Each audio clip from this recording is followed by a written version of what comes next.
Понеділок,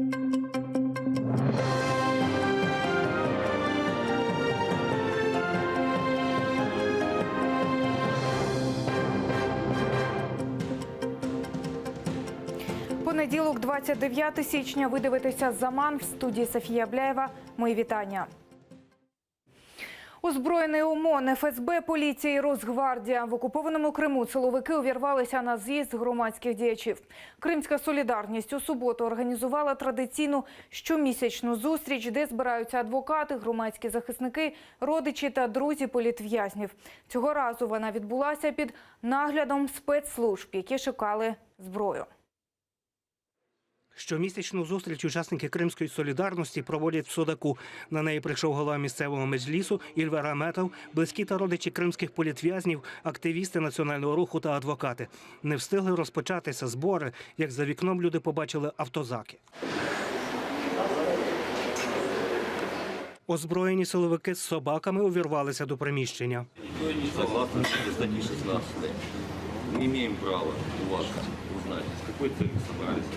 Вы оружие ищете или вы... И в данный момент на дежурную часть прошло сообщение. Силовики заявляють, в приміщенні багато людей і, можливо, у них в сумках є зброя. У Кримській солідарності переконані, це спланована операція російських спецслужб проти кримських татар. Такими діями і погрозами російські силовики намагаються залякати людей. Ми предоставляємо документи, вони перевіряють. Может быть, будут говорить, вы не видели, нет, не видели, все не видели. Есть второй вариант, как они нам говорят, это они нам говорят, что всех могут погрузить в автозаки, или не знаю, во что там еще, и вывезти отсюда, скажем, какой-то, не знаю, РОВД или куда еще. Учасники зустрічі Кримської солідарності залишаються. Російські поліцейські перевіряють у них документи, переписують дані, а деяких і фотографують. Мы не даем никаких показаний. Почему? Потому что, пользуясь 51 статьей Конституции Российской Федерации, да, мы предоставляем паспорта, но не даем никаких комментариев. Чувствую, не ощущаем никакой вины за собой. Почему? Потому что мы просто пришли обсудить, что с моим отцом было в СИЗО в это время. Женщина полицейская, с полицией, да, подошла, спрашивает у меня информацию, я говорю, я имею право молчать, я не хочу с вами разговаривать. И в то же время она говорит, я составлю на вас протокол. И как удивительно, составляя протокол, она спрашивает у меня адрес моего местонахождения здесь, в Судаке. Поэтому это парадокс. Адвокати запевняють, учасники зустрічі Кримської солідарності нічого протизаконного не робили. Если вы обратите внимание, здесь очень много женщин, стариков, женщины с детьми. Поэтому я думаю, что нормальный человек сюда бы не пришел с оружием, с гранатами, с взрывчатками. Поэтому все эти подозрения необоснованные.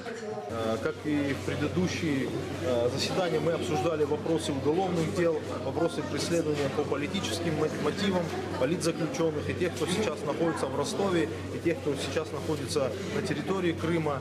Однако где-то в середине нашего заседания прибыли автозаки. Меджлісі не виключають, після складених окупантами списків прізвищ людей почнуть викликати в поліцію. І це чергова акція залякування кримсько-татарських активістів. Наш народ намагаються залякати, розділити і витіснити з Криму. Для збереження гідності нашого народу, зміцнення єдності вони показали свій героїзм і мужність. Ми вдячні їм за це. Спецоперація російських силовиків тривала 4 години. Пізно увечері людей відпустили додому. Це вперше за 2 роки існування Кримської солідарності на їхню зустріч увірвалися спецслужби. Однак родичі політв'язнів запевняють, не злякалися і надалі будуть збиратися. Однак місце наступної зустрічі поки не розголошують. Ельвіна Саїдбулаєва, Вікторія Аблязова, Олег Трохимович, Заман, АТР. На волю вийшов Гірай Куламетов. 10 діб громадський діяч і учасник одиночних пікетів 14 жовтня утримувався у Білогірському СІЗО. З нагоди звільнення у мечеті Старого Криму провели молебень. Кримця Куламетова затримали 18 січня. Тоді силовики увірвалися в його будинок з обшуком. Звинуватили його у нібито поширенні екстремістських публікацій у соцмережах. Того ж дня окупований суд заарештував його на 10 діб. Мы должны все помнить о том, что это жизнь как испытание от Аллаха, и важно, как мы это испытание пройдем. Должны на него уповать, дуа читать, друг друга поддерживать Все суды и все инстанции, которые проходили, были незаконны и ссылались на какие-то лжедоказательства со стороны правоохранительных органов, что в свою очередь повлекло за собой это арест нашего брата Герая. Герая это не сломило, и весь народ, всему народу это показало, что в очередной раз правоохранительные органы пытаются всячески напугать наш народ, всячески закрыть рты. Річниця початку адміністративних арештів в Криму. Торік, 26 січня, російські силовики увірвалися до будинку бахчисарайця Сейрана Салієва і затримали його на 12 діб. Пізніше затримали його адвоката Еміля Курбедінова. І саме з цього моменту репресивна політика окупантів поповнилася ще одним способом дискримінації кримських татар – адміністративні арешти. Сейрана Салієва зараз тримають за ґратами за сфабрикованим звинуваченням у тероризмі, а його дружина у річницю початку адміністративних арештів в Криму записала відеозвернення до своїх співвітчизників.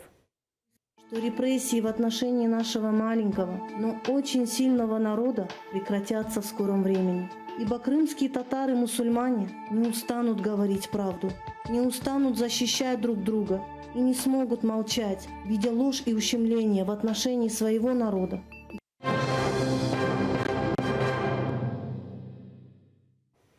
Двоє людей дістали поранень внаслідок вибуху у Харкові. Він пролунав близько 9:30 біля супермаркета на вулиці Клочківській. Осколкові травми дістали 53-річна жінка та її 2-річний онук. В Нацполіції повідомили, що за попередніми даними вибухнула граната. Наразі слідчі розглядають кілька версій. Одна з них – залякування власника аптеки, розташованої в будівлі супермаркету. Кримінальне провадження відкрили за статтею «Хуліганство». Вночі біля Бахчисарая палав Свято-Успенський чоловічий монастир. Пожежа почалася близько 10-ї вечора. Горіли будівлі господарського призначення площею понад 300 квадратних метрів. Загасити вогонь пожежникам вдалося за кілька годин. Ущент згоріли будівлі трапезної, 3 господарські приміщення та 3 торгівельні лавки. Причини пожежі наразі з'ясовуються.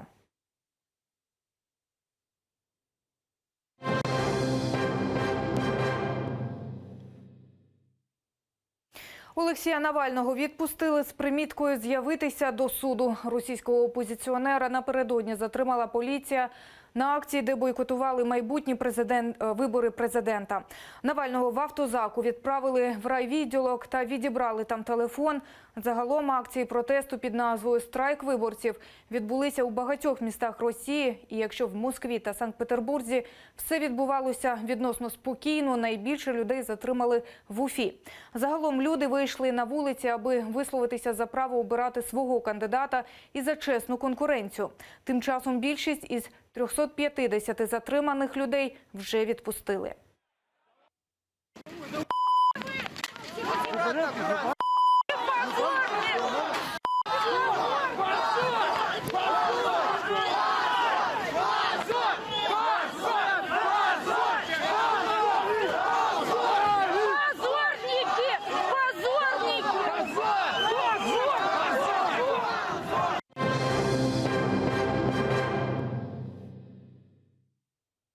Сторіччя легендарного бою. Україна згадує про історичний бій під Крутами, коли близько 300 гімназистів та студентів Києва наважилися протистояти 6 тисячам більшовиків. 100-та річниця цього подвигу має стати прикладом для сьогоднішніх поколінь, бо, як і в ті часи, Україна знову змушена відбиватися від агресивного сусіда, заявив президент України Петро Порошенко. 100-та річниця Крут, в яку ми з вами зібралися, дуже знаменний день для кожного українця, для кожного патріота, а особливо для людей, які пов'язали своє життя зі Збройними силами України. Бій під Крутами – одна із численних битв в одвічному хрестовому поході Росії проти України.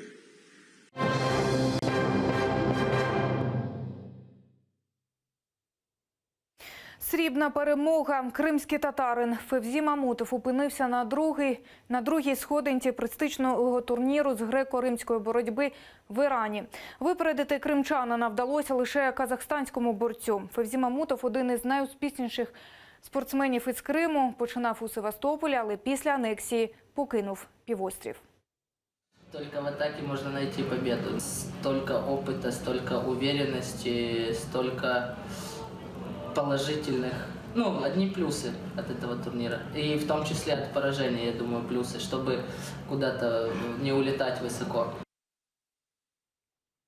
Олександр Усік цими вихідними став володарем одразу 2 чемпіонських поясів за версіями WBO і WBC.